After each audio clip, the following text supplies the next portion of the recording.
আসসালামু আলাইকুম এভরিওয়ান। তো কি খবর সবার? আলহামদুলিল্লাহ, ফাইনালি আমার পোলার প্যারট ডিম দিয়েছে। তো এই যে দেখতে পারতাছেন হাঁড়িটা, এটার ভিতরে ডিম আছে। বেশি কাছে যাব না, গেলে আবার মাছ ভয় পায়। তো ওই যে দেখতে পারতেছেন এখন হাঁড়িটা খালি দেখা ফিমেল মাছটা চলে আসছে।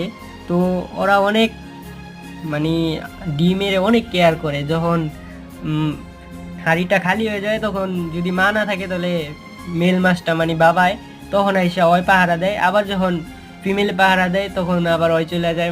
এই যে দেখেন, এখন এই যে ফিমেলটা চলে গেছে দেখে মেলটার সামনে গেছিল।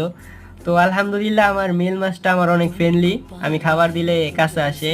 আর ফিমেল মাছটা নতুন, এই কারণে বেশি একটা ফ্রেন্ডলি না, ডরায় আমারে। তো এই কারণে আমি বেশি কাছেও গেলাম না, দূর থেকে ভিডিও করতেছি। তো সবাই দোয়া করবেন ওদের জন্য, ডিমগুলা যাতে ভালোভাবে হ্যাজ হয়ে যায়।